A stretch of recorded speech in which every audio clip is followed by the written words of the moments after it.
Before we start the meeting, I'm going to ask the people here to please turn off all electronic devices. If you must answer your phone, please step outside. If you must talk to your neighbor, keep it outside, please, so we get this meeting going. Thank you.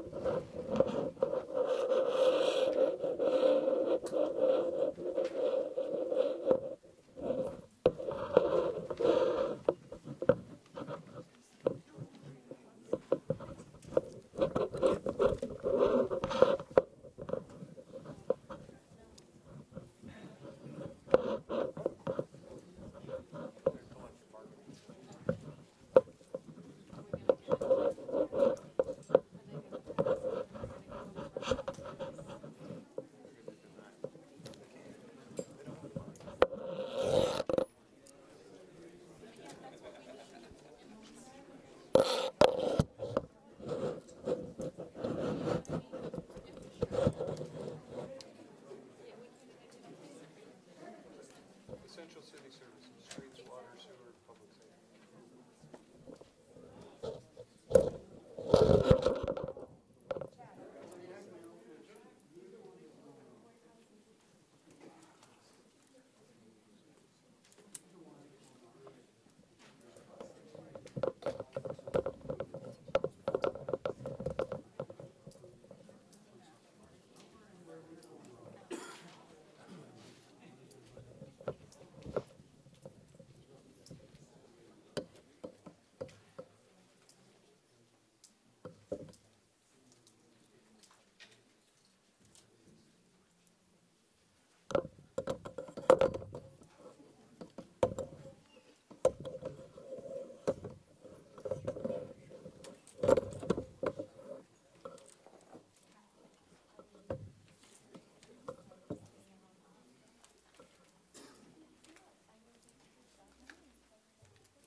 Council members present: Morones, Gomez, Guerrero, Castillo, Mayor Pro Tem Flores is out. We'll call the meeting to order with a vocation given to us by Pastor Gordon Lilly, Christ, brother. It's here. Would you bow with me, please? Father God, as we approach your throne, we're so grateful for this day and for its beauty, our life, the opportunity to rejoice and praise your name in this day. Father, we're thankful for the freedom in which we enjoy in this country. But ask you to be with all the men and women who keep us free. Be with their families, give them peace and comfort that only you can give. Father, we ask a special blessing upon the council. You give them wisdom, you guide them, instruct them. Father, we're thankful for this city. So thankful for its growth. We're thankful for the pains that come with growth. Indeed, it will teach us patience, give us understanding. Father, we ask a special blessing upon our law enforcement who's here tonight. We're here to serve and protect this city and put their life on the line every day. Father, we're thankful for them. We're thankful for their willingness to serve this community. Father, we'd ask that as we go through this meeting, you would give us a heart of understanding and a spirit of unity. In Jesus' name. Thank you. Council, in our packet, you have minutes from July the 24th. Let's take a few minutes to review those minutes. This was the budget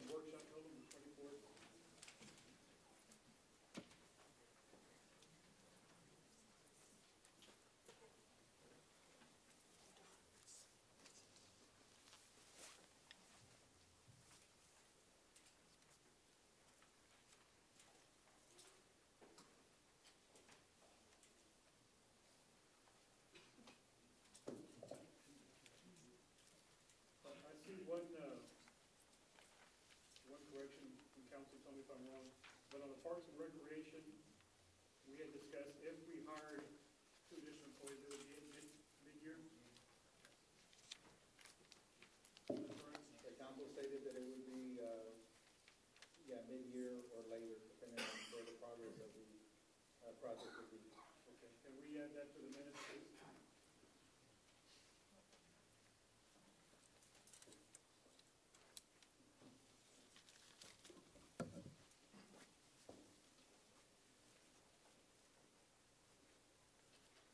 Mayor, I make a motion to approve the minutes from July 24th, 2012 budget workshop. Is that, I'm gonna ask, is that with the corrections? With the correction. All in favor, say aye.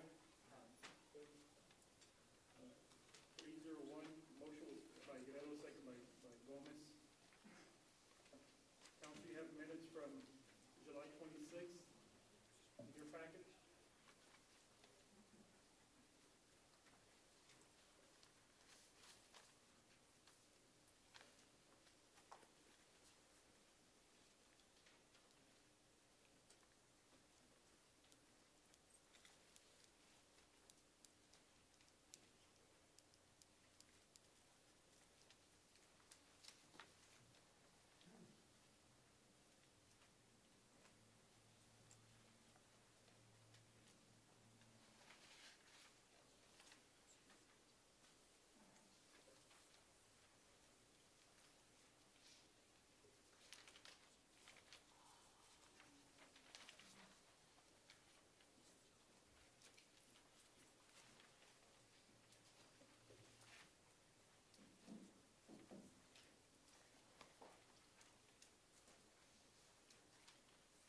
Is there a motion, Council?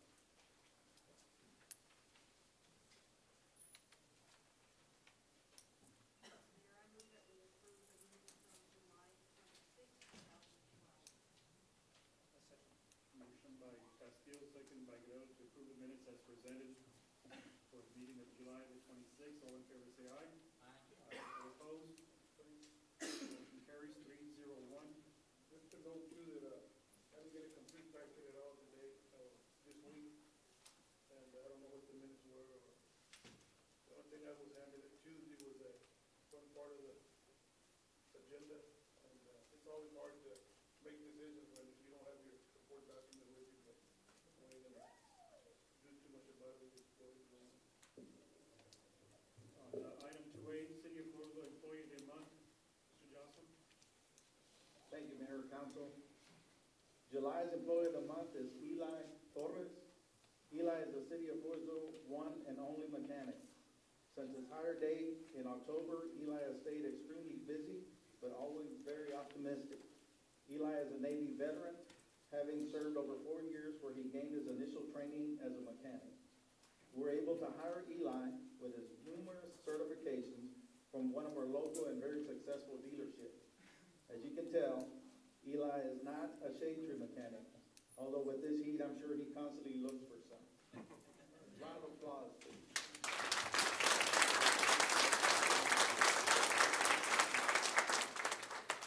Eli, could you do me a favor and stand behind the council? Take a picture, please.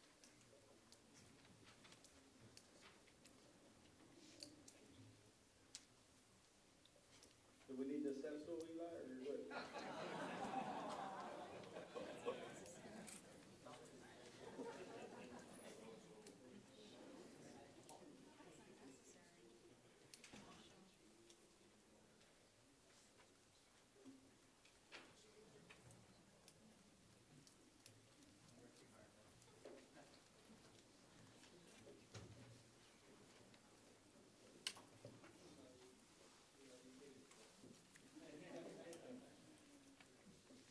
We also want to present the City of Floresville Service Award. I'm going to ask our Councilman Gomez to present that award.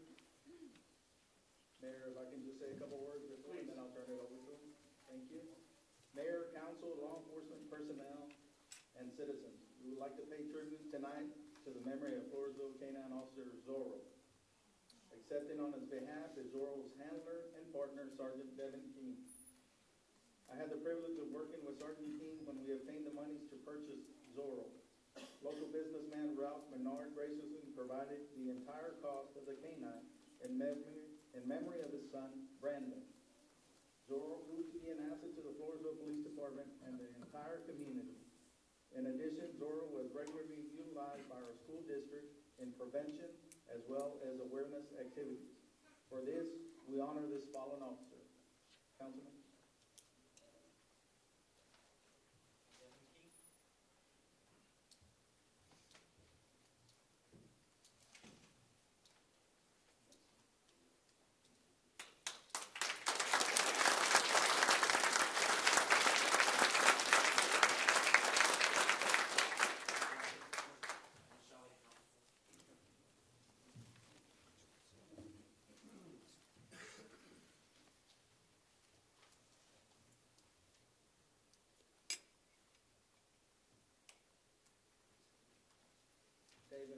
Devin, could you say a couple of words to the citizens and also the progress that you've made in replacing the canine?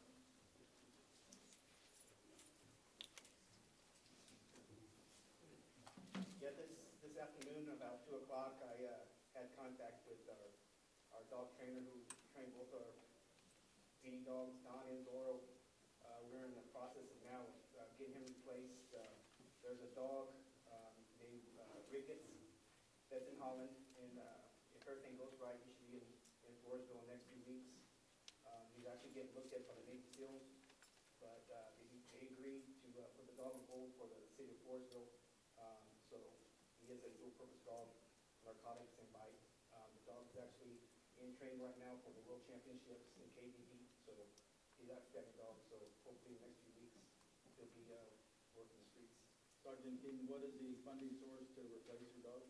The insurance company gave the PD a check for $14,500. The dog was normally $15,500, but agreed to settle for $12,000. So we could afford the dog, so we get that raised. Thank you very much. Thank you.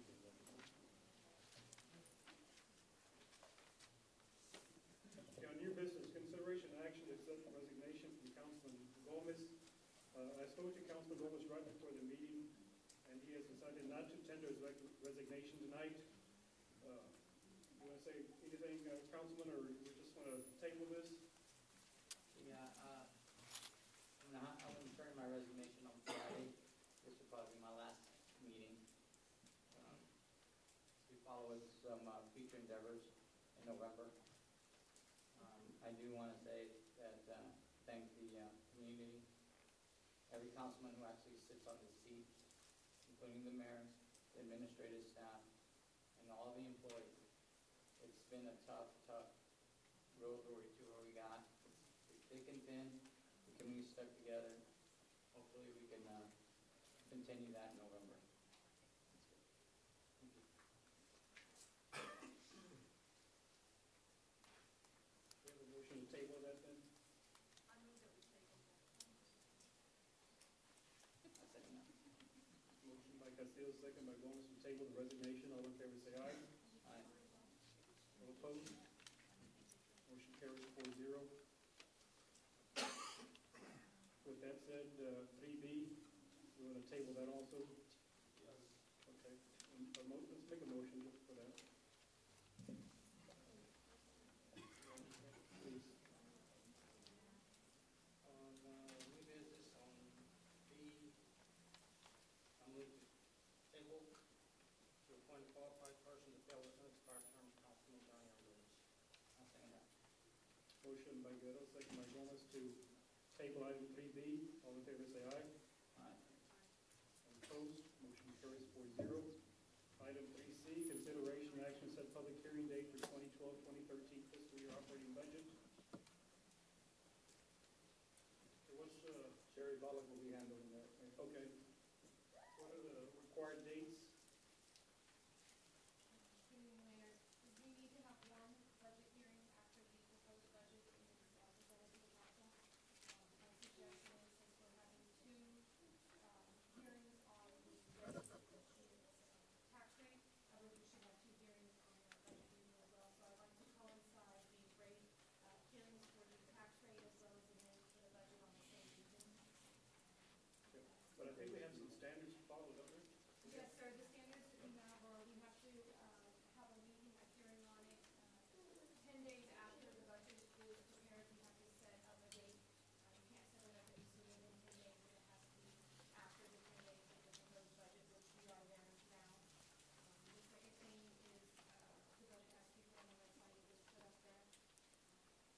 And the discussion is on the numbers that are in the proposed budget. We forward to approve. Our charter requires that it be approved 30 days prior to the end of the fiscal year, which would be September 1st. So we need to have the process completed by the end of August. Okay, so what dates are we proposing? The dates that I'm proposing are Tuesday, August 21st at 7 p.m. here at City Hall. Okay. The second date would be Tuesday, August 28th. And then the final date for approval would be Thursday, August 30th. We would have to do a special meeting because of the time constraint. The tax hearing, we have 7 days after the tax notice is posted to have the first hearing, and 3 days after that for your next hearing. In order to make that work, we would have to do the Tuesday, and the Thursday, the 30th, in order to fulfill this requirement. Sure, a couple of questions on that. The budget that is currently online only contains actual experience through May 31st, 2012. Will this budget and the actual be adjusted to include experience July 31st, 2012 before the proposed budget hearing? The budget that was proposed at the meeting is the one that we're going to be talking about. And that's because we used projected numbers to finish out the year. So the budget that was presented to the city secretary will be the budget that we will be hearing. Okay, my second question is, the Texas Government Code 102.003 itemized budget states that the budget must contain a complete financial statement of the municipality that shows the outstanding obligations of the municipality, the cash on hand, the credit of each fund, the funds received from all sources during the preceding year, the funds available from all sources during the ensuing year, the estimated revenue available to cover the proposed budget, and the estimated tax rate required to cover the proposed budget. And the question is, will a budget that meets the requirements of the Texas Government Code be published before the public hearing for the 2012-2013 fiscal year operating budget? Yes, sir, now that we've got the rest of the numbers from the tax office, and it does require that they're done through the most current numbers. And so we will have the most current numbers available in the next budget hearing. Will that budget that is online be adjusted to reflect those most current numbers before this public hearing? If there's any more current ones that are approved by, our comptroller, all of our books are closed and they are the most current numbers, they will be available, yes. Well, the reason I ask this question specifically applies to the hotel motel tax. One of the numbers, when we met on Friday, you said you've got more current numbers to justify that. Jim, all we're talking about right now is setting the date for the public hearing. That's all we're talking about. I'm just following up on the questions that he asked. Yeah. Mr. Mayor. And the date that we're talking about, the action item is to set the public hearing date. So all we're doing is put it on the calendar to have a hearing. August 21st and August 28th. I make the motion to approve to set the public hearing date as stated for the fiscal year operating budget of 2012 and 2013. Okay, Sherry, just for information, and Lou, I don't know if we need a presiding officer that day, but I will be out of town on August the 28th. We will need a presiding officer. I will be out on the 28th. Mayor, with the second day being, was the 27th or the 26th work better?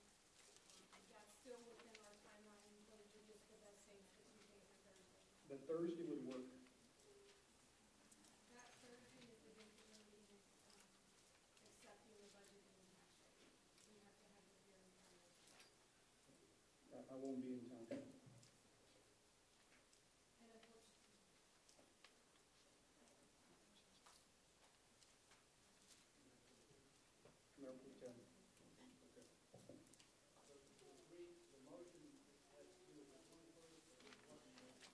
The 28th? Yes. So I make the motion with the correction. I second the motion.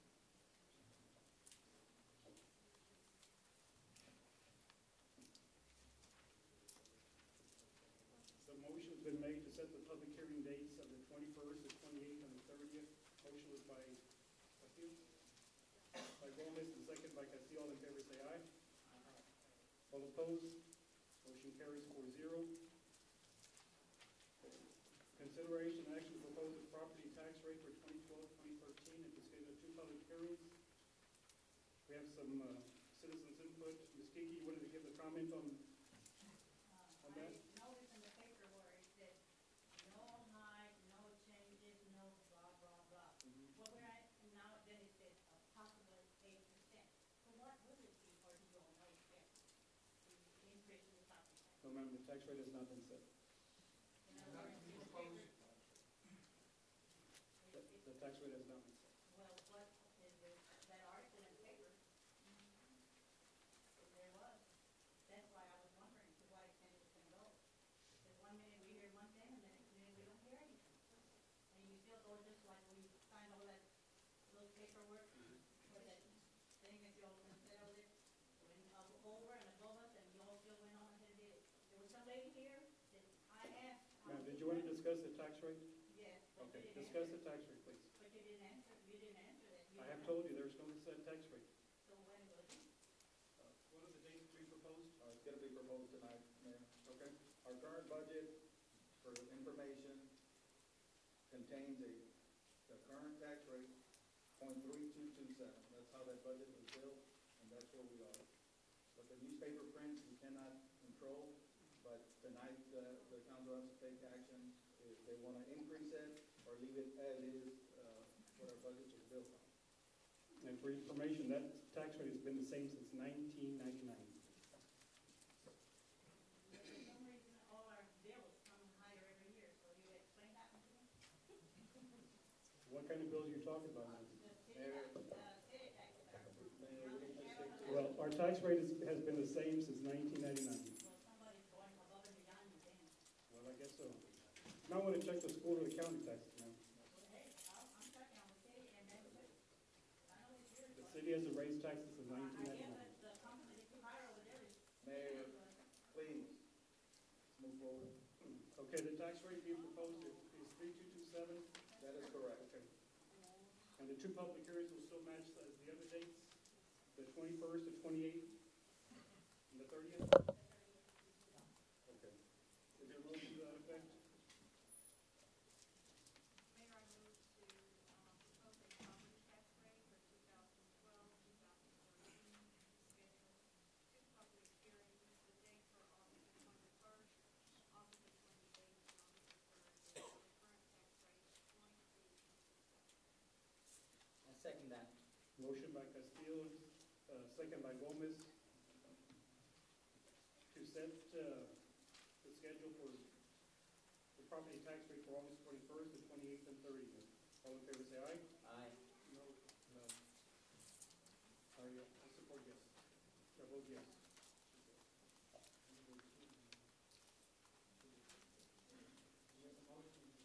Yes. 2-2, a number of the time. Who were the two? Yes. Oh, Ruth.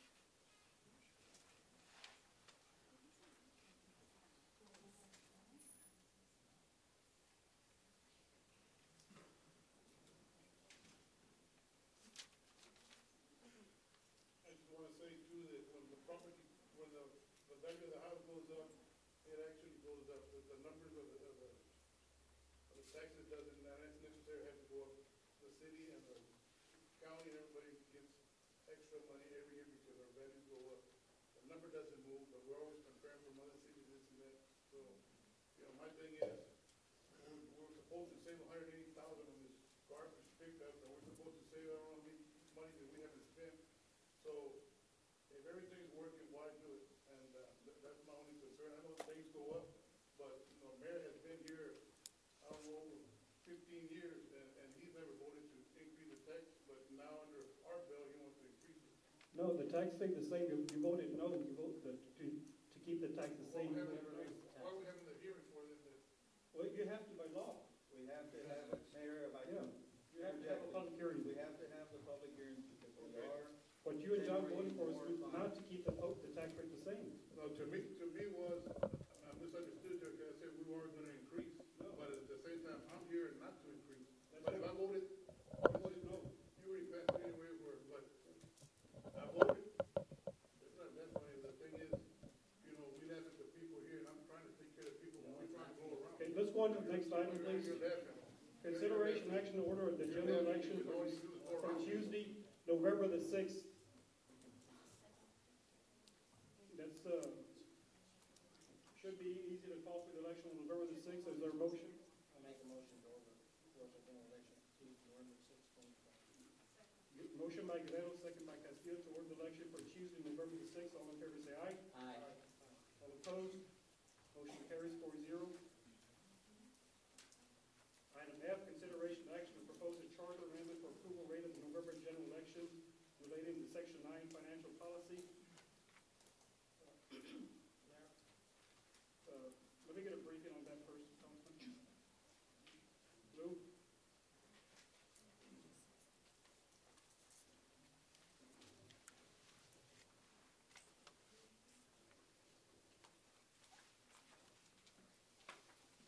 Mr. Mayor, this is section 9.27 of the charter that we're talking about. You have copies before you with interlineations, and let me explain in brief. This is not one of those items that I consider a deal breaker or deal maker. What we're trying to do is conform the charter to law that controls. Many people are concerned that in some cases we don't follow the charter literally. And what we're trying to do here with this amendment, if you choose to adopt the amendment, is to conform the charter to standards that are required of us. In the first section, we're proposing to add language that provides that the Government Audit Standards Board Statement 54 or subsequent amendments to that be included as additional language as to the standards that the auditor must follow. That's another item on the agenda tonight also. Later in that division, we provide that the council, instead of using the term competitive bidding, we use the statutorily mandated process found in the Texas Government Code. That has to do with the Professional Services Procurement Act, which provides that when you select an auditor, a surveyor, an accountant, or an engineer, or an architect, that you take proposals to determine the best qualified person or most qualified person, and then you enter into negotiations. That's not what we say when we say in the charter that we're taking bids. Again, there's another provision in here about the fiscal year when the audit must be accomplished. We're proposing to change that to June 30th of the preceding fiscal year. And lastly, we're proposing that if the state of Texas makes or conducts an audit, that the city may adopt that audit as its audit. These are highly technical in nature.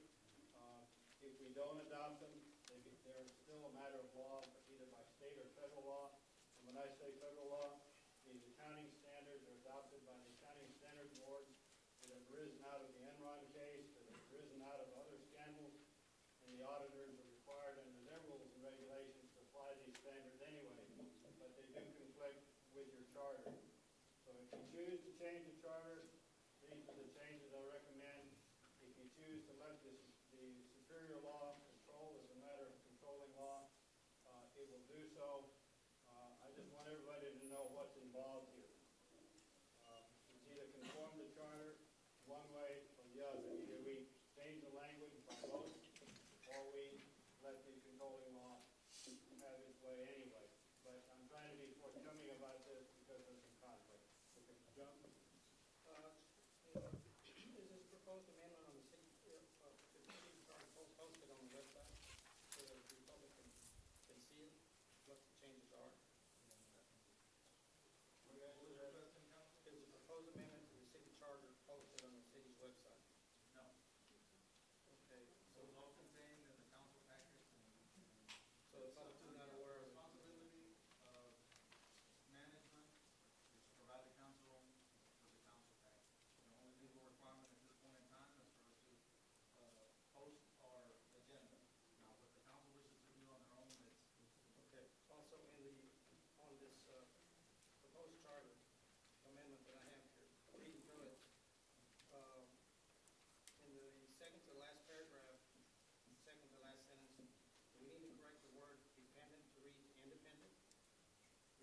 say that?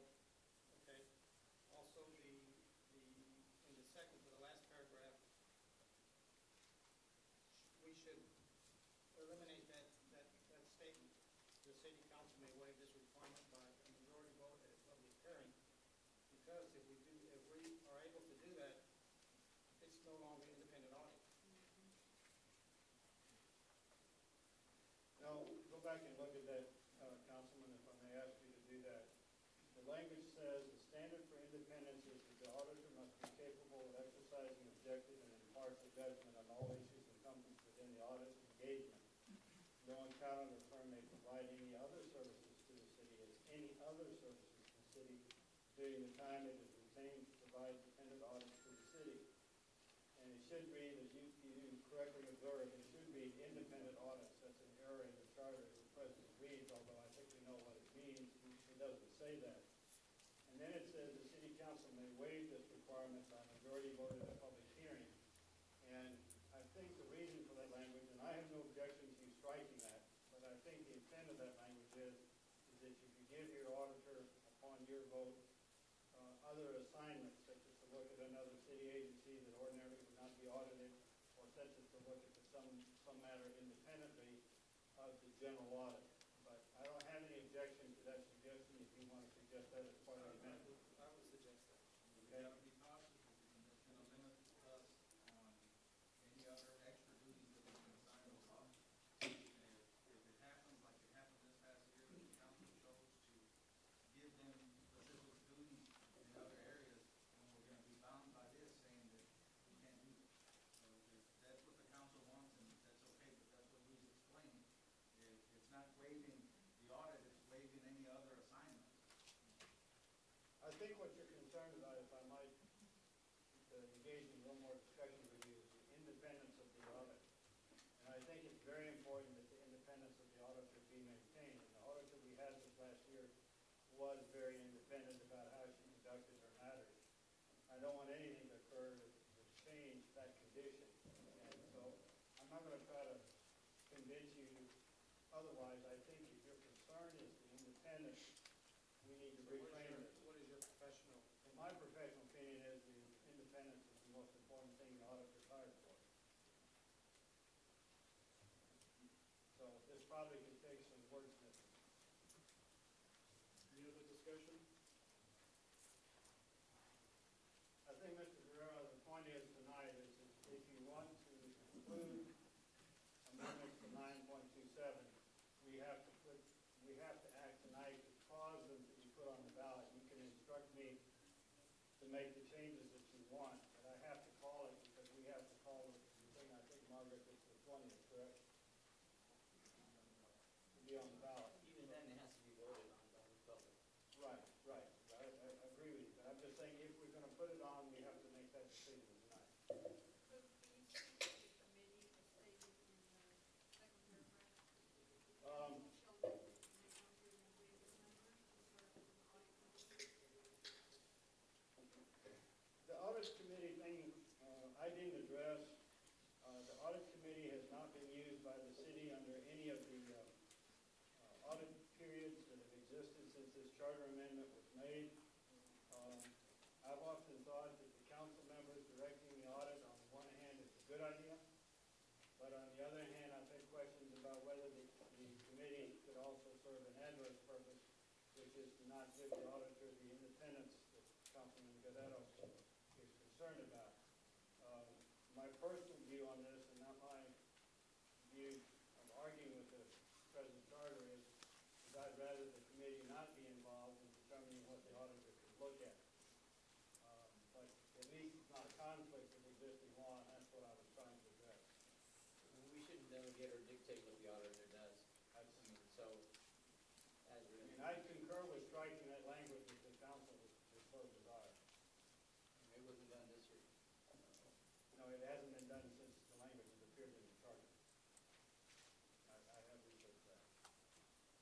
So if you chose to adopt this, I think Councilman Guerrero's point needs to be included in the motion, and if you choose to limit the committee of three, then I think that needs to be in the motion.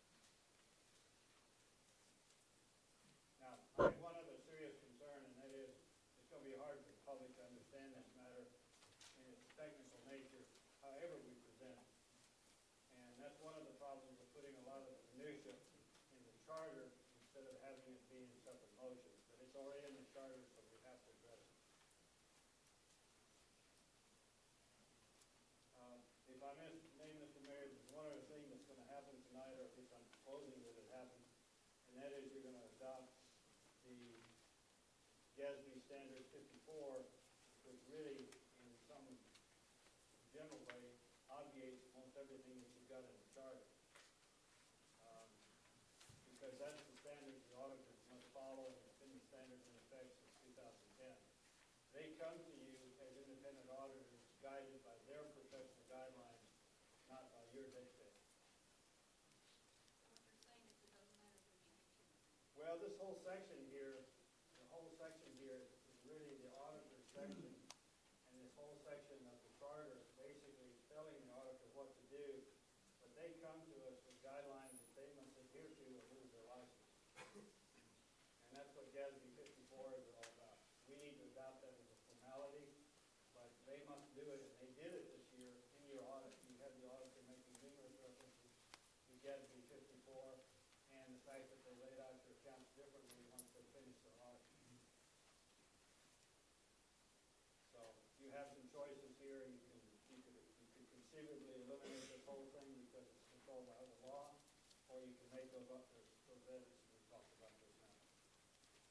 Is your recommendation to eliminate it? Yes. It's simpler for the public. Okay, is there a motion to strike that charter amendment? It's actually, yes. Well, here's the problem, Mr. Mayor. You can't strike you can strike the amendment, but you're still going to have the conflict I started off describing to begin with. And if we wanted to strike all of 9.27, we still have to propose something to the voters to strike the balance. And I didn't mean to misanswer Ms. Castillo, because when she asked would it be simpler to strike, yes it would, but you still have to have the voters approve. So we're on that precipice where we have to make changes. Either we have to make the micro changes we talked about, or we have to propose to eliminate the entire section.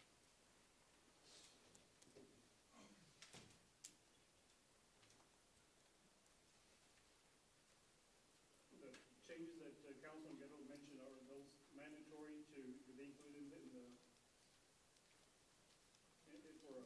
for the balance? Yes. Any change to 9.25 has to be on the ballot, Mr. Mayor. Because again, this is the charter we're not submitting for changes. It's not a resolution or a previous motion. So let me make this simpler, I think, at this point, so that we're not misleading the public or misleading ourselves. Let's take this in the order they appear. I proposed in the first paragraph, it's an unnumbered paragraph, to add the language to government accounting standards for GASB 54 or subsequent. Let's just leave that as it appears in front of you tonight in red line or blue line. Is that okay with you, Mr. Guerrero? Mm-hmm. All right. And then with Ms. Castillo on the committee of three, I would be quite pleased to strike that if that's your pleasure. Is that your pleasure? For the accounting committee, do we have to be a specific number? Well, the way it reads now, it does. It's fine, leave it as it is. Leave it as it is, all right. So we leave that alone. All right, and then the next provision that we're talking about is to change the word dependent to independent. And I know that's what the charter drafters meant, but it didn't say that. So we do need to cover that. And now, Mr. Guerrero, the question I have is, on the waiver requirement, are you feeling strongly that you want to eliminate that waiver requirement?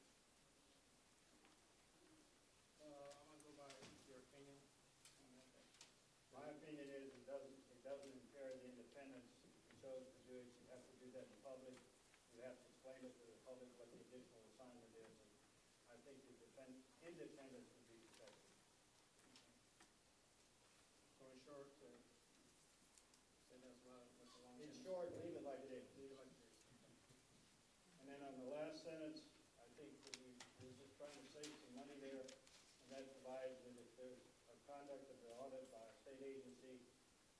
willing to accept that in lieu of your own audit and your own expense. I don't think that is going to occur very often, if ever, but at least if it did, it would save you some money. Is that okay on that one? Okay. With those edits, then I think, Mr. Mayor, you could take a motion. Okay. Anyone want to tackle that? As stated by, Did you get those changes, Morgan?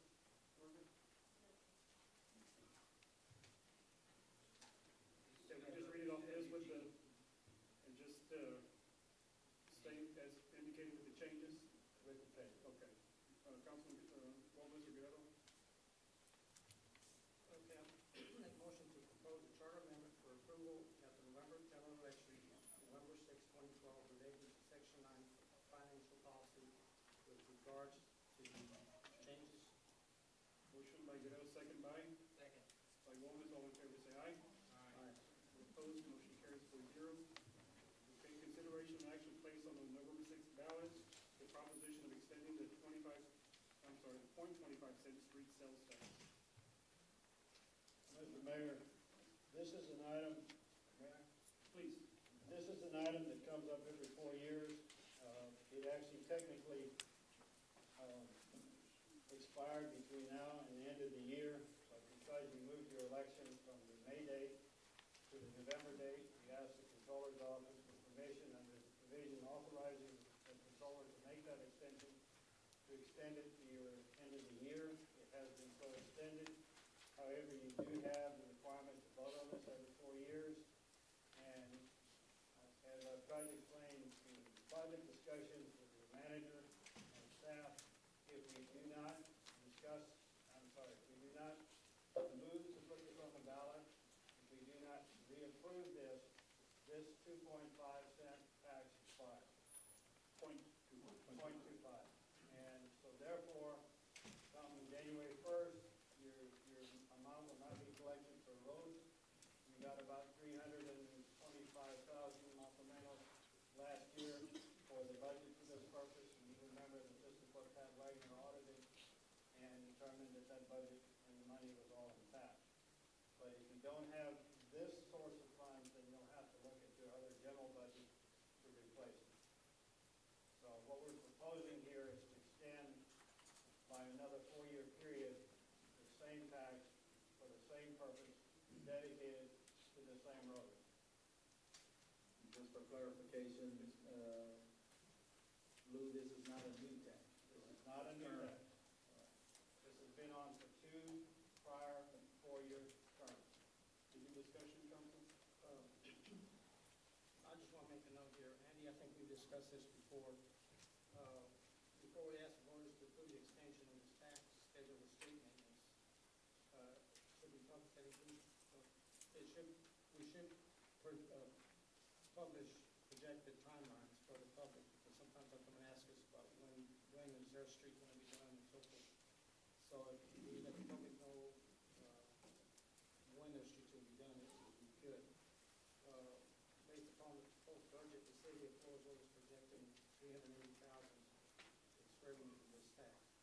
The current plan posted on the city's website only identifies priorities. And again, I think the citizens of the community deserve to know a schedule subject to weather, of course, for street repairs and improvements. That's what I'm gonna do, Councilman. We will be publishing more on the website as what projects we're gonna undertake at that point in time. I hesitate to put a timeline because of that, weather, cost of material, and changes that may occur. But we will publish it on the website when we're fixing to do some roads. And we will coordinate with our master plan that was put in place as the priority.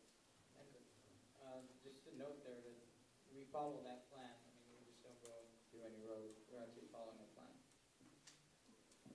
In the meantime, let's look into if this has to be taken to the ballot every 4 years. I know at one time we had discussed it, that it would become a perpetual part of our sales tax.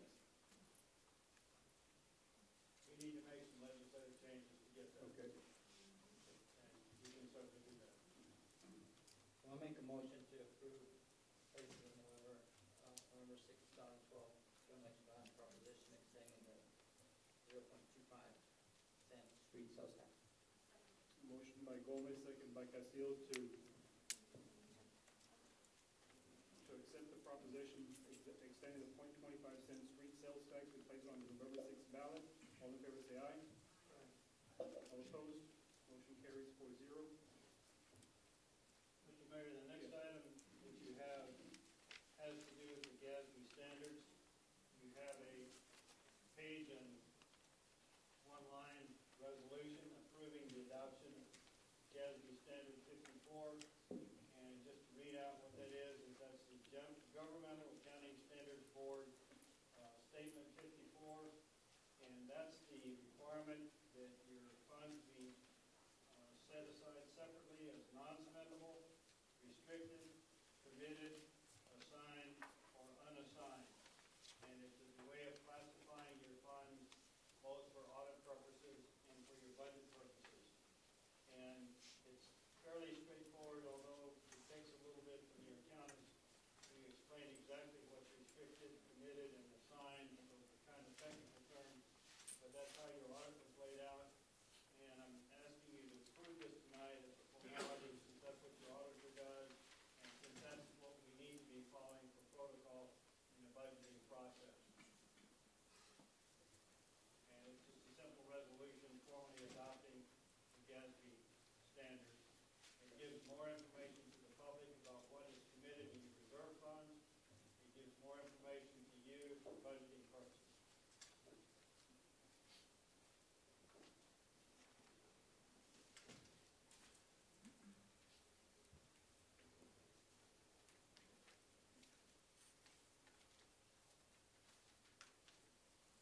And by the way, your auditor strongly recommends that you're done. Is there any discussion?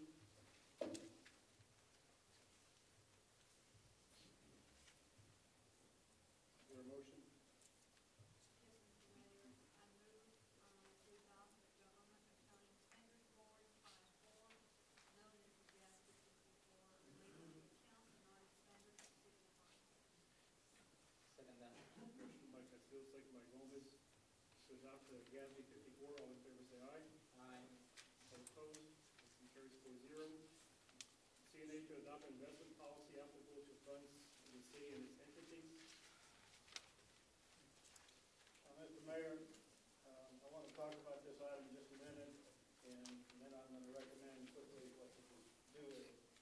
The investment policy follows on what we did one or two council meetings ago, where we made the controller your investment officer. And at this point, we haven't followed the Texas Public Funds Investment Act by giving the controller formal instructions that the local government code requires that the controller have, since that's your designated investment officer. One of the reasons I'm recommending, as I will in a minute, is that part of what the Public Funds Investment Act calls for is to have a committee work with your Public Funds Investment Officer. And he talks about the committee meeting on a quarterly basis. He talks about the committee having people that are experts, don't have to be residents, don't have to be public employees, but experts in how to invest your money. And there are some highly technical requirements in this provision, and there are some people that need to be solicited and convinced that they ought to serve on such a committee.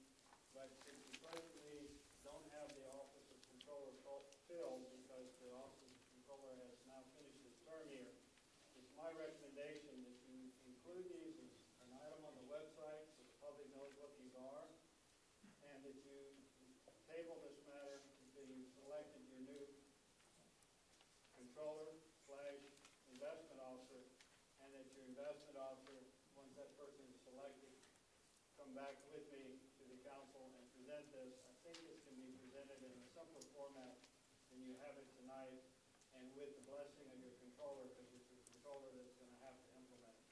So my recommendation is disseminate the information, item one. Number two, table.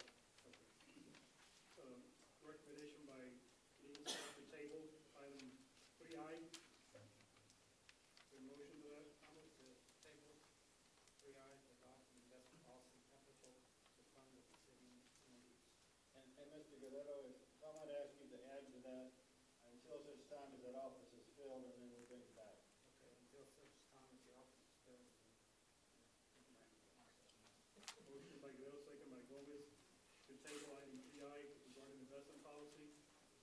favor say aye. Aye. Carries. Item passes 4-0.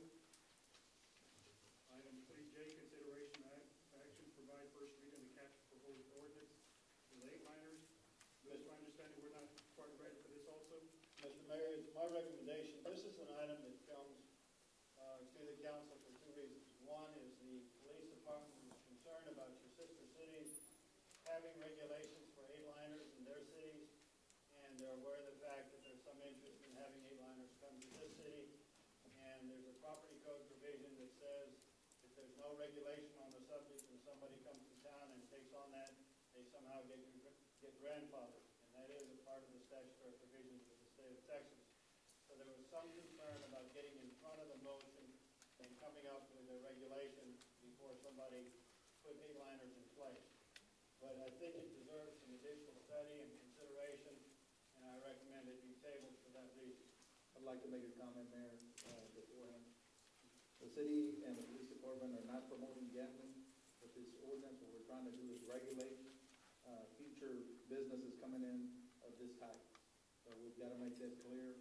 The state of Texas is a no gambling state, so the laws stand here in Floresville. We had one here on 181. One of the gambling places. I've seen a lot of them. Nobody I haven't yet, but I'm thinking about it. There is one, honestly, I'll take 5 of them. There is one. Take my word for it. In the city, Yes, sir, right here on 181. motion is to table. Recommendation, yes.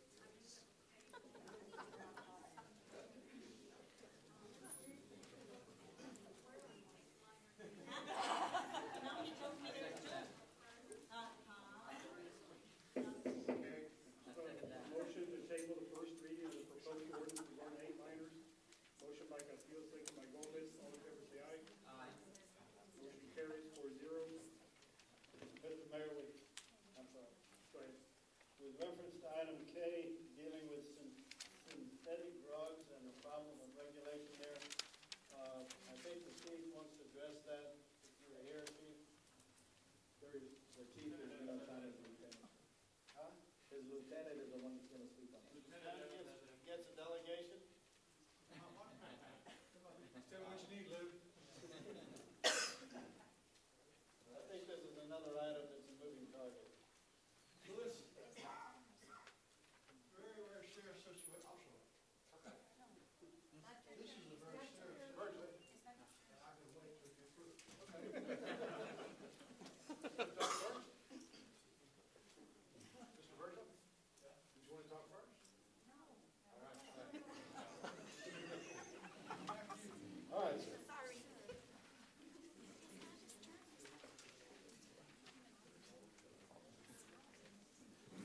Council, this is a similar ordinance that's been passed in numerous cities throughout the state of Texas, which is obviously why we're looking at it. There is a serious problem here as well as throughout the rest of the United States and the world regarding synthetic marijuana and the harms that it causes to people. One of the issues, or one of the reasons we think we should probably look further into it is because the state has enacted some legislation, as has the federal government. However, there's some other minor issues that we probably need to go over before we commit to moving forward with due proper guidance. Sounds good. Do you have any questions about that? You might explain why it's a moving target. Why it's a moving target? Well, let me Go explain. ahead, Lou. What I'm talking about, quite frankly, is this. Synthetic marijuana, as we know it, is an effort by people to continuously change the composition of the drug or the substance ahead of the regulation. And so we're trying to come up with a way that be more encompassing and allow the police department the flexibility they need so that somebody, by making a small chemical change, is outside the statute. What happened, I don't know if Councilman Guerrero, if you recall, over a year ago, I think we discussed this. We looked into it. We actually, using department funds for the drug program, purchased some substances sold in the area, sent them off to the lab, and the Bexar County Crime Lab was not equipped to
expense on that? Expensive? What exactly? The expense, the test? The test, I couldn't tell you. Lieutenant Clark could probably tell you what it costs to test it, but, For the drugs and typically the marijuana stuff, it's about $35. if it goes to DPS, I believe it's still free. However, again, their backlog is unbelievable. It used to be very low priority for them. You know if the state attorney has any written opinion on it? Absolutely. I reviewed it today, and it doesn't do much to help us. And I shouldn't say it that way. It doesn't do much to do what our intent is, which is to address those packages, those substances that are not covered by the law. We're trying to address that. We're trying to find a way to address that now. So everybody's in the same boat. We're trying not to get ahead of ourselves, but again, do it efficiently and effectively.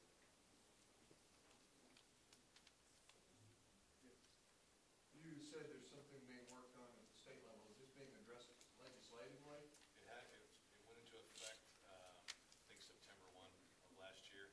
There are numerous substances that are illegal that have that are cannabinoids, is what they're called. And the problem is they just keep changing. Two problems. They either change the chemical compound, which makes that chemical compound no longer illegal, or it takes us so long to process the case because it's evidence, and it takes them so long to test it, that we're behind the curve. My concern, Lieutenant Evans, is that, you know, if this is an illegal substance, and I understand being ahead of the power curve, but the example I had in a discussion with somebody today, cocaine is an illegal substance. We don't have an ordinance in Floresville on cocaine. Drunk driving is an illegal act. We don't have an ordinance in the city of Floresville addressing drunk driving. Would not the better issue be to address this legislatively than try to regulate it on a local level? That's an excellent question, and the point here is, what do we do in the meantime when children are abusing substances that aren't currently illegal, however are being sold in convenience stores in our town, and we know about it, and it's having a harmful effect on them? What do we do as a city? Well, we try and address it through city ordinance, which is what we're doing. We try and make it an effective city ordinance, which is what we're trying to do. Hopefully, the legislature will address that issue like they have done in the past with methamphetamines and other synthetic drugs. So, Is there any legislation pending that could impact this? well, the next legislative session won't start for some time, I guess. You brought up some things in your opening statement about some laws and things that have happened that are causing us to question how we go forward with this. Were you referring to some laws that may be pending or something to that effect that will give you? Lieutenant, if y'all want to take that offline, the recommendation by legal staff has been to table the first reading. I'm going to ask the council to make that motion to that effect. I'll make a motion to table first reading of caption proposed ordinance for prohibited synthetic drugs. Will second that? Motion by Guerrero, second by Castillo, to table the first reading regarding the proposed ordinance of synthetic drugs. All in favor say aye. Aye. All opposed? Motion carries 4-0. Thank you, Lieutenant Evans, for trying to be proactive. Okay, let's go to item I, consideration and action to provide the first reading of the caption for proposed ordinance for the franchise fee for the solid waste contract. Mr. Mayor, this is item L. It's simply exactly what you read. It's the reading of the caption. When we presented the solid waste ordinance, we told you that we would need an ordinance to follow to specify for those commercial entities the imposition of the franchise tax, which was agreed to. And this is simply asking you to read that ordinance preparatory to coming back again for second reading and approval. And you should have the ordinance caption in front of you there, if you'd be kind enough to read it for the record.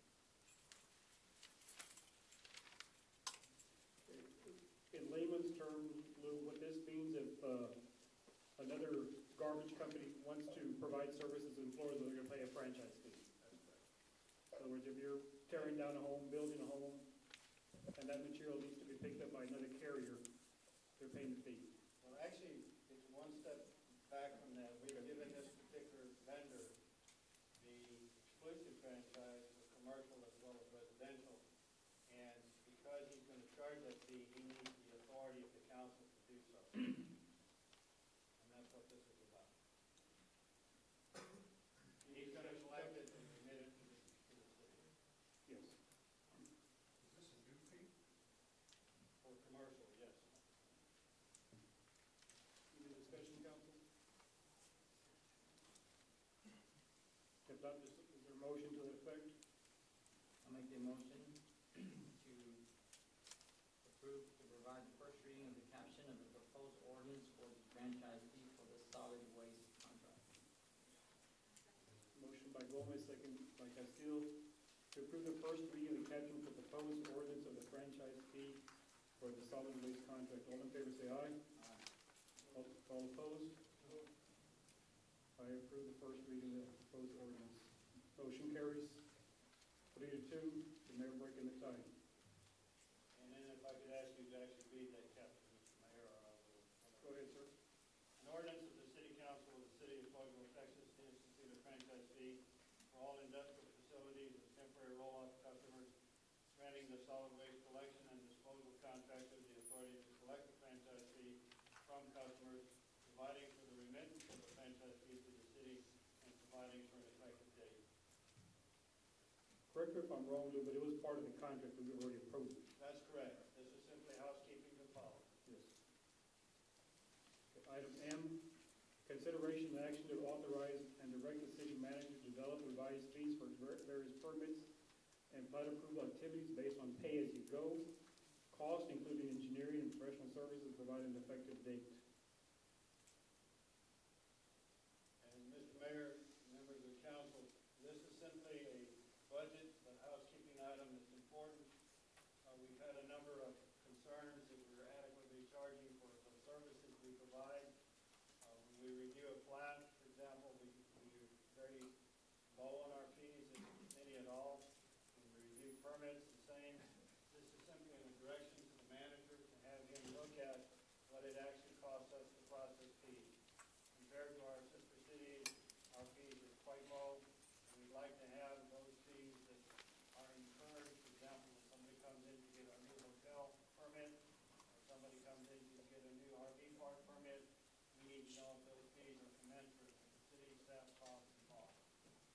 It's simply a determination of whether we're charging adequately, and a recommendation to the council is acceptable. And based on our surveys, our cost or our rates are low. That's right. They're facially low. We haven't studied it. This is a recommendation that you have to study to be done. Any discussion, council? Yes, sir. As I read the action, it's to authorize and direct the city manager to develop revised fees and an effective date. Nowhere in the motion or in the agenda item does it say it will come back to the council for approval or a study. Mr. Mayor, I'll accept a friendly amendment to make that clear that it does come back to the council. And just one comment, does this affect our current citizens, Luke, or any current business in place? This would have a new effective date, and it would only affect those people coming in after that date. It could affect somebody that applied for a new permit to renew, but it would not affect anybody that's already received an initial permit. Thank you. Council, is there a motion? Can I ask one more question, please? Please. Within the budget that I've reviewed, it shows the revenue from license permits, fees, and fines to be increasing to a projected $643,800 in the next fiscal year compared to the projected Mayor, revenue. that's budget questions. And that can be at the budget hearing, or I can be with Mr. Miller at his time. My concern is, this is a projected increase. You say this isn't good, this is a study. The number that's in the budget doesn't include any of these projected increases. That was my question. That's correct. That's correct. Thank you. These are old rates, or Thank you. current rates, I should say. Is there a motion? I'll make the motion to approve to authorize and direct the city manager to develop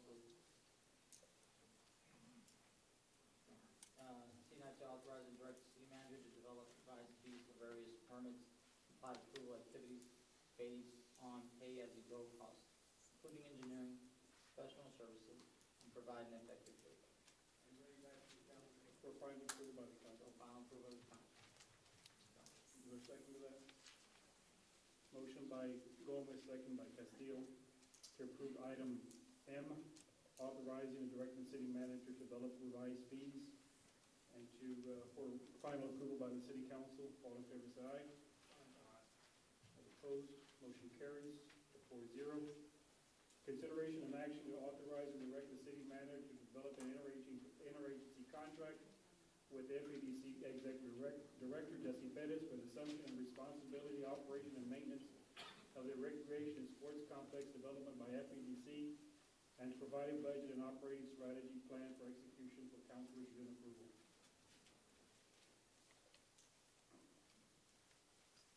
Mr. Johnson?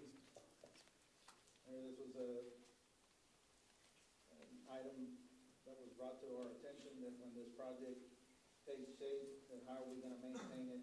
And this is just your authority to myself to work with Jesse Pettis, after the project is completed, for the city to assume responsibility and maintenance. Well, since the FEDC took over this project, shouldn't they be doing all that study and what's gonna cost? And I mean, right now, all we really did, well, not me, but the rest of the council, is we should have just put, and he didn't want to try to stop me here because we're not talking about the, but what I'm saying is, we told the voters, we don't need them to vote on it, so we let the FEDC do it. So why don't we let the FEDC take that, you know, when I first came in here and I asked questions about how much was it gonna cost to run this facility, or what we were gonna build, couldn't get no answer. Now, maybe they have some answers over there in the FEDC, but at the same time, why bring it back to the city? Why don't they take that project on and see what is it they need? Why do we have to come back and give you the responsibility to look at all that? It's gonna cost money for you to be studying all that. Is FEDC gonna pay for that? Or, you know, a bunch of things we do, and we try to, you know, we need the taxpayers' money, but we don't need the taxpayers voting. And I think it's just the way we routed that, all we had to do, just like we're putting things on the ballot, the same thing we put that sports complex on there. I was never against the sports complex or for, but let the people decide. And we're not letting the people decide, we're just letting them go and throw in turds and all that. I think it's just the way, and the FEDC board should do all this study and come up with what's gonna be, how much are we gonna be spending? Because I think this is really bad. I guess we had some kind that the people were not gonna pass this for us not to put it on the ballot, because as councils, we're here to hear them, not to do for ourselves. So, you know, I think Jesse Pettis should, and I'm gonna go on, I want them to get that, they wanna take responsibility on the project, let them work on bringing the numbers, bringing it to city council. And it's not nothing against you or anything, but the thing is, they took it on, so they need to, I know eventually they have to pass it on to the city, but this was a bad curveball if I've seen any in the city of Floresville. Okay, I got a comment for that real quick. Before, I've got a comment, and all that I'm trying to do is knowing that I'm gonna be responsible later, like the center, just trying to be prepared for that. I did not vote, the council voted for this project, or the FEDC voted for this project. But your opinion. All I'm trying to do is, I know I'm gonna be responsible, and that's it, sir. But your opinion, was it, what do you think? Was it Like curveball? I stated at the open meeting, I understand. I'm not nothing against for, you. or I'm not against, my responsibility is to undertake this project once it's done. Yeah, and I congratulate you on that. But it was totally done wrong. I concur with Councilman Morones. I appreciate your proactiveness. But Mr. Mayor, you told us this sports complex wasn't going to cost us anything. And now you're asking the city manager to develop a contract for the maintenance and operation of this in lieu of the FEDC doing it, which is going to cost the taxpayers money because it's going to have to go into a budget. The FEDC decided to build this place, let them run it.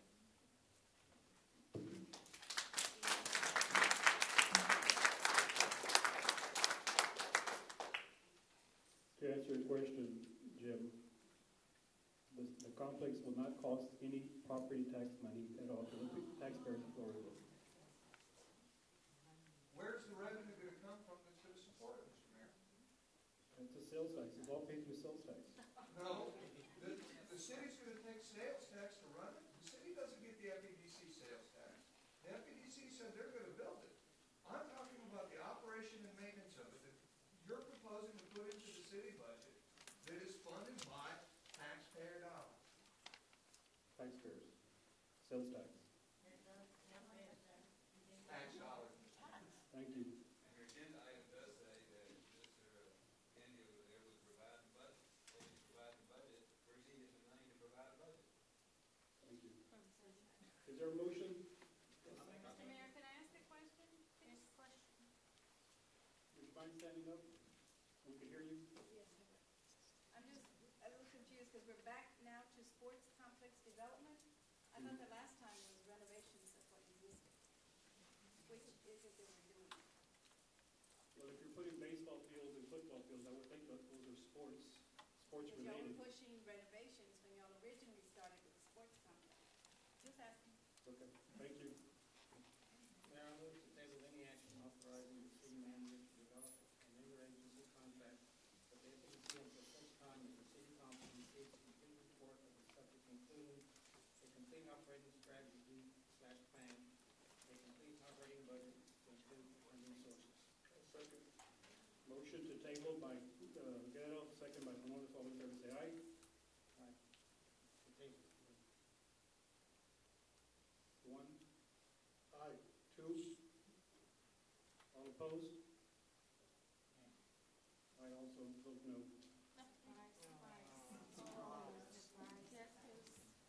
Is there a affirmative motion? I'll make the motion to approve the authorize and direct the city manager to develop an interagency contract with FEDC Executive Director Jesse Pettis for the assumption and responsibility, operation, and maintenance of the recreation sports complex development by FEDC, private budget and operating strategy, plan for execution, or council review and approval. Is there a second? Motion by Gomez, second by Castillo, to authorize and direct the city manager to develop an interagency contract with FEDC. All in favor, say aye. No. Aye. Jim, that's out of line, please. The vote is 2-2. We've been working on this project for 6 years.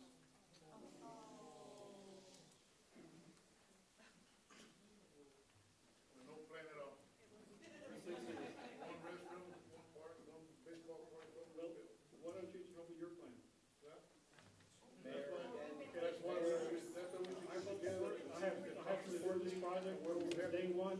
I will continue supporting it for the children and Why didn't you let the for their people, families. why didn't you let the people decide that? The people voted in 1996, Mario. Why didn't you maintain it Why for didn't you just put 6 it, years? put it on the I've just only been mayor for 6 years, sir. Why didn't you maintain the current facility? Thank you. Excuse me, we're all jumping all at one time. You gotta raise your hand to be notified. You just can't just speak out. Hold on, man. Talking now, I'm talking right now. Please, please. Please, raise your hand up so the mayor can address you. Do not come out and use questions. Thank you. Yes, ma'am.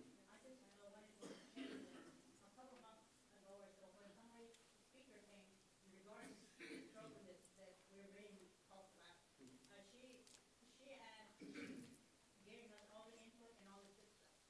I asked for one, who, if we fell through and we couldn't pay, who would take care of it? And she said the taxpayer, right here in front of us, Right. the taxpayer. So see, we're back in this time. And I know we want the right and the good and the bad, but hey, there's no one who can do it, period. That's right. Yeah. That's right. Item O, consideration and action to authorize and direct the city manager to secure your post. Is it regarding item O? I was trying to follow Ms. Kiki. We've already moved on to the next item. Go ahead, what did you want to say? I was, never mind. We just, again, simply are, you asked her for a plan, all we're asking for is a plan. Thank you. And I'm sure we will have a design soon.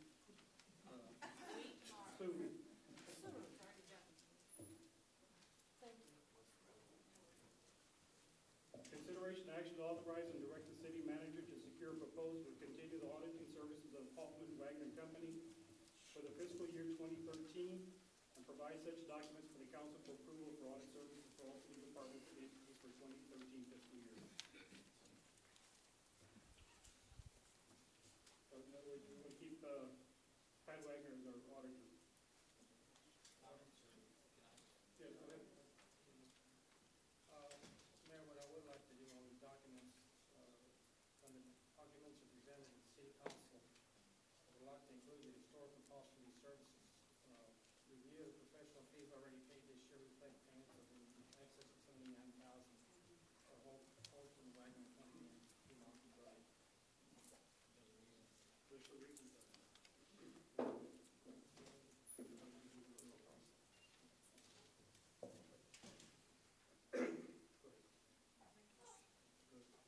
I move to authorize and direct the city manager to secure a proposal to continue the auditing services of Holton, Wagner and Company, Pat Wagner, for the fiscal year 2013 and provide such document to the council for approval for audit services for all city departments and entities for the 2013 fiscal year. I second that. Motion by Castillo, second by Gomez to keep Holton, Wagner and Company as our auditor for fiscal year 2013. All in favor say aye. Aye. All opposed? Motion carries 4-0. Item 3B, consideration action with respect to draft collective bargaining agreement proposed for adoption for the city. Mr. Clark.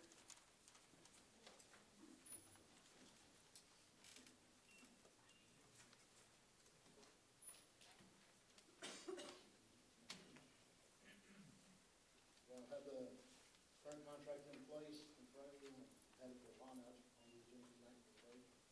We appreciate your support.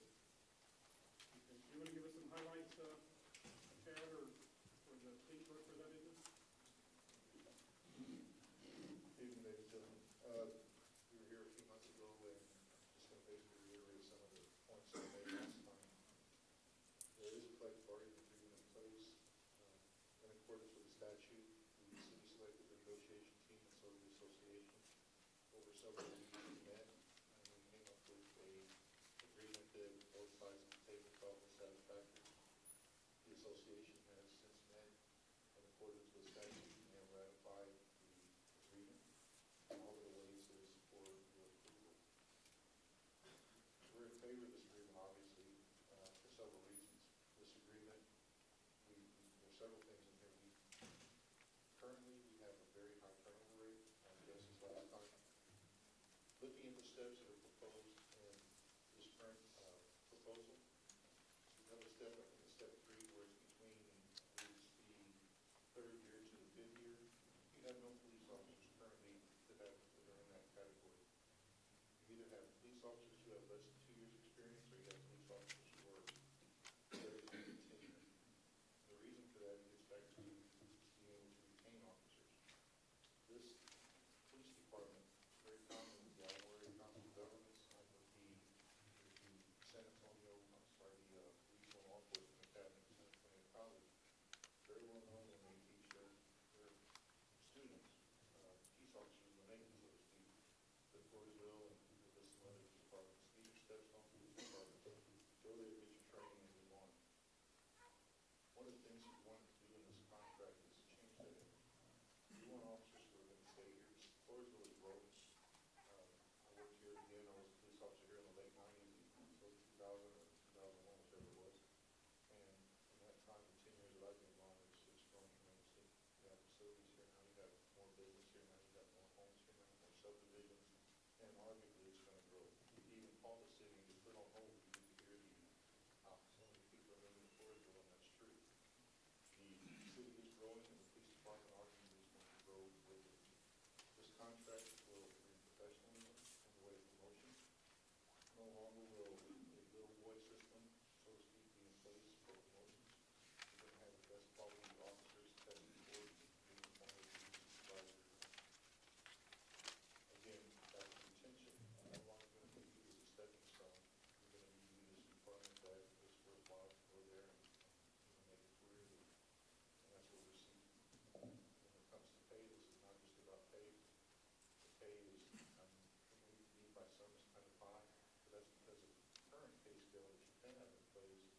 drastically behind the curve in comparison to some of these structured cities. And so obviously one of our objects was to get us to the point where we're comparable and we're competitive with other cities of this size. It's our firm belief that this contract, if you approve it, is going to do nothing but prompt professionalism for this police department. I think there any questions or. Well, I have to agree, sir, that when I started 6 years ago, there wasn't the CBA in place yet. And at that time, I think y'all heard me say this before, some of our officers were in a $9 to $10 an hour range. The council back then, I give credit to people like Pete Sanchez, Frank Villarreal, who wanted to keep, have the officers get paid more. I think at that time we put the lowest officer at about $12 an hour. And then was it in 2008 that we passed the CBA? And some of our officers now, what is the starting pay at 15, I believe? That's what the proposed rate is. Proposed, right. With this 13. With the proposal, with this contract tonight, it's at 15. The object is to retain and attract the best police officers that we can for the salaries that we can offer here in Floresville. The people of Floresville voted for a collective bargaining agreement. I think we have a fair contract that's in place. I've reviewed some of the provisions of the contract, and some of the pay is what I consider what you said was high in comparison to years ago. But if you look at the police officers in the area, San Antonio area, or even down toward Corpus, we're not quite there yet. But that's understandable. Our cities are much smaller in size. But I think it's a good package for everybody. I'm going to open up for floor discussion. Sir, did you want to say something? Yes, sir, I signed up to speak. Okay, your name? Tim Bays. Okay. My contact with the Floresville Police Department tells me that their mission is the same as any other police department nationwide. Prevent crime, to reduce fear of citizens, enhance the quality of life in our community. And they do this, while they do this, they always treat citizens with dignity, fairness, and respect. It's not an easy job for them to do. One of the keys for them to complete this task is officer retention. And the contract that I hope to ratify tonight, this evening, will help us retain our officers and provide incentives for officers to aspire to higher certifications as well as education. Being a taxpayer, I know that everything y'all do is scrutinized, spending tax dollars. I'm here to tell you tonight, this is a good way to spend my money. This is a very good way to spend my money. We want to grow Floresville. The thing that we have to spend money on is public safety. So, in closing, pay your police like your life depends on it, because one night it might.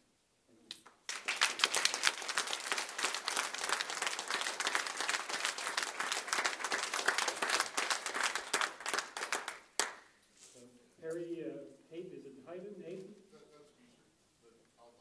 But Okay. Melissa Small? Hi. Hi. Most of you know me. I'm Officer Small's wife. I'm also a business owner here for over 15 years. I've lived here for about 29 years in this city. I've been a resident of the city for 29 years.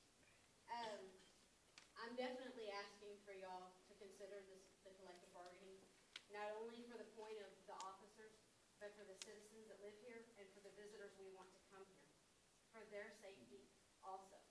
We know that we're growing by leaps and bounds, and I think it's important that we have officers and good officers here to protect us and to protect the visitors that you're wanting to come here to visit and to do for the sports center or anything else that comes in. I know of on hand that my husband is a training officer, and I know from experience of just watching him train officers coming in that that they get here, they train them, you spend the money, we spend the money to train these officers, and once they get the experience, they're gone because another department is giving them, better pay and better working conditions and stuff. So, I'm asking as a citizen here and for our visitors and for everyone else Thank you. Thank you. Curtis Fowler?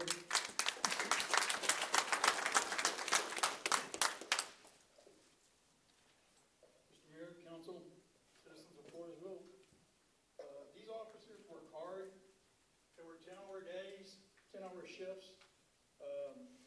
When they're off, they still spend time throughout the year with various projects that they perform to raise money to support the citizens of Floresville through scholarships, bicycle programs for the kids, turkey dinners, and so forth for Christmas and holidays. They train hard. They do weapons training twice a year, which is pretty difficult, especially when it's in the summertime. They have to continuing education units, a certain amount of those they have to perform every year. They work very hard, they train very hard. Regarding their 10-hour schedules, this little book right here is my calendar that my wife, who is a sergeant with Floresville PD, my wife and I, if we want to go somewhere in a month and a half or 2 months, we got to look in our little book and see if she's working that day or not, if we have time. I'm sure all the other officers have to do the same thing. They're the best examples of to protect and serve in this day and time. They virtually put their life on the line with every traffic stop that they make, every disturbance, domestic disturbance they make a call to, and public fights that they respond to. They need the support of the citizens and the support of the council. Throughout it all, they exhibit a high level of professionalism. And it's not only important for the citizens and the city management to support these officers, it's necessary. These officers are representatives of the city of Floresville.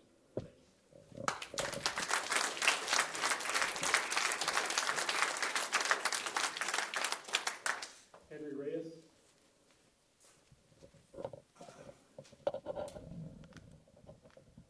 Good evening, my name is Lieutenant Reyes, I'm with the Bear County Sheriff's Office. We came all the way down from San Antonio this evening to stand by our brothers in blue and ask you guys to pass this contract. On the drive down here, my wife and I noticed, it's our first time in Floresville, how beautiful it is here. And it looks like a wonderful place to raise a family. Up in San Antonio, we don't have a lot of trees and stuff. I think the only thing more beautiful than God's landscape is the fact that you have this type of community involvement. Coming from a bargaining background and being part of the negotiating team at the Sheriff's Office in Bear County, I know firsthand how difficult it is to reach this point of a contract. And I ask the council to support the hardworking men and women of this department and pass a contract to help retention, to help professionalize this department, and create jobs here that children can grow up and aspire to be like their mothers and fathers. It's really important. Thank you. Thank you.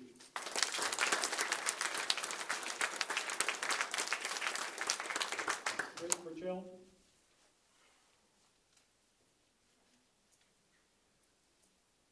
I'm here in support of this. We want these brothers and sisters in blue to get this kind of thing passed. I'm a resident of this community for 12 years, and I've worked with the Sheriff's Office in San Antonio nearly 30 years. In my experience, I've survived being beat up, shot at, stabbed. I've had to shoot people just to go home. I've had my residents shot up, almost killed my wife and family. This is the same life every one of these ladies and gentlemen can live, and we want to support this. What is your price of freedom?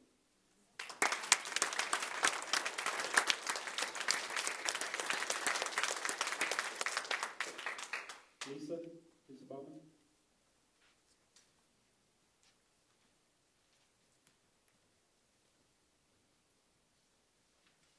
Hi, my name is Lisa Bauman. I'm here to support the Floresville law enforcement. The Floresville law enforcement has been very instrumental in helping us to start our neighborhood watch program in the Oak Manor estate. They've made an effort to attend all of our meetings, and their main concern always is our safety. They give us tips on what to do and how to handle ourselves and what to watch for. In fact, we recently had a break-in at one of the homes in our neighborhood, and the law enforcement caught the burglars within 30 minutes from the time the break-in was reported. Our law enforcement supports us by protecting us on a daily basis. And I'm here to support them and ask that you support them by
we have proposed, and how are we supporting the increase in the collective bargaining agreement by the .3227 tax rate that was proposed, and the additional property values that were assessed, and also the solid waste contract that was negotiated very well, and the additional revenues will be transferred from there to cover that. So that's where the money's at. That's where the money's coming for that. And as far as a recommendation from staff, we recommend that you approve this. Okay. Motion, go ahead. I move to approve the collective bargaining agreement proposed for adoption for the city of Floresville. A second. That's 2013 through 2016, is that correct? Can we put that in the motion? 2013 through 2016? That's correct. Motion by Castillo, second by Gomez. All in favor say aye. All opposed? Motion carries 4-0.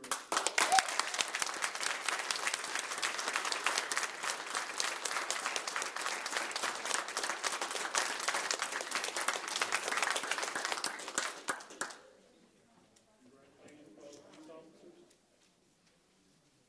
Managers report, bank depository contract proposals. Mayor, if I can address the council from here since the mic is out, and I'll make it quick. Okay? Managers report, bank depository is stated on their contract proposals, the notice and solicitations were sent out. Notices for the August 3rd were in the Daily Commercial Reporter. August 8th and 15th were in the Wilson County News. We'll have a pre-bid conference August 17th and submission due August 31st. The PNC will schedule, consider annexation requirements for the McCoys. If the community is not aware, we are in the process of getting the McCoys out, just across the Walmart property on 181. So legal staff are working on voluntary annexation in that area. Report schedule established for development and presentation of Raul Gonzalez utility rate study. It's been a project that we've had ongoing. He has completed the rate study, but he asked if he be the one to present to the council. Update on 4A Corporation. I met with 4A attorney Melissa Tillman yesterday. She and the board will be scheduling a board meeting the week of August 20th. Their budget will be discussed and formatted according to the auditor's recommendation. The only things included will be sales tax collections and concession revenues. Expenditures will be land payments, interlocal agreement payments, equipment line item payments, and concession expenditures. Additional agenda items may include, but not limited to, land lease agreements and activity reports. 4B, which is the FEDC. El Rancho Grande Business Park continues a momentum. Infrastructure work is either completed or in progress. New apartment complex at the Veterans Park will tentatively start in October. The initial project will consist of 120 apartments containing 3-story buildings ranging from 1, 2, and 3 bedrooms. The first phase will take 10 to 12 months for completion. The overall project is slated for 192 apartments. Also at the Veterans Park will be the construction of a new Department of Human Services office.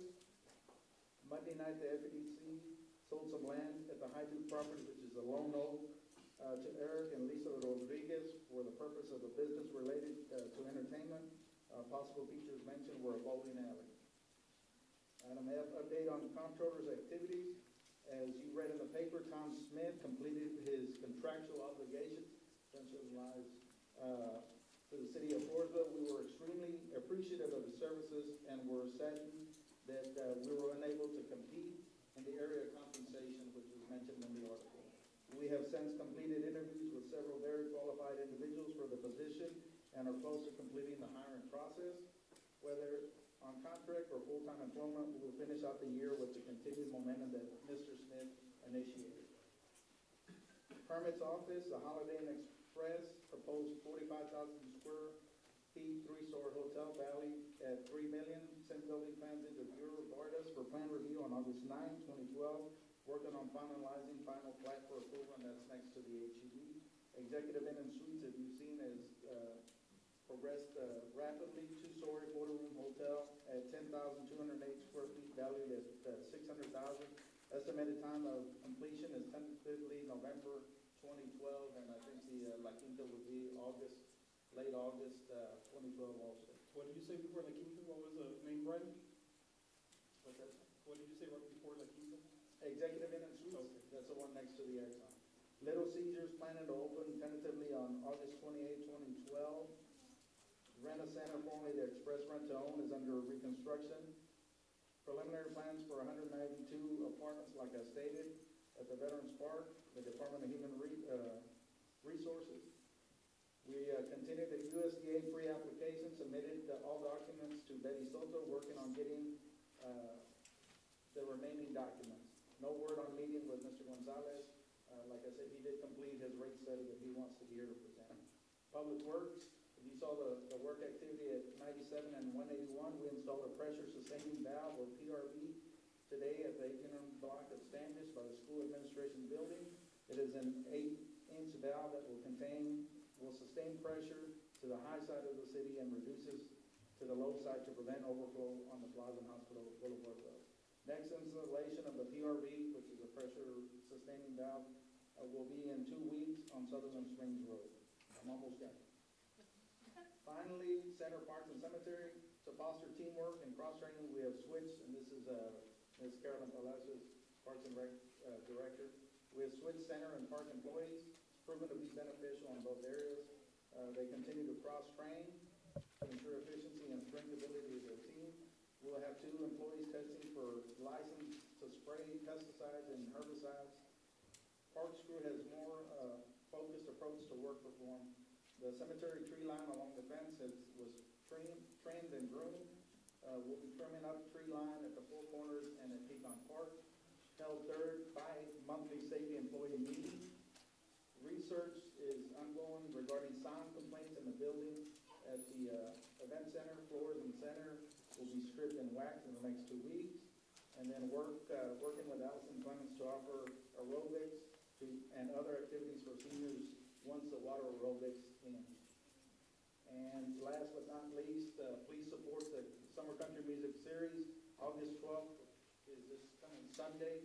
Charlie Montague will be playing, and then we've extended it because we had a very good turnout with Jay Hooker. The Landon Dodd is going to be playing August 19th at the center from 6 to 9:30. So that's manager's report. I think Mr. Russell wanted to say something about the cemeteries, which was the last item on the agenda. Thank you. It's a real shocking situation. You start, Margaret Chelsea and I were out at the cemetery at 8 o'clock last night to turn off the water. So there's no water there. And unfortunately, there was a bunch of flags, probably 25 desecrated.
said about 2 o'clock.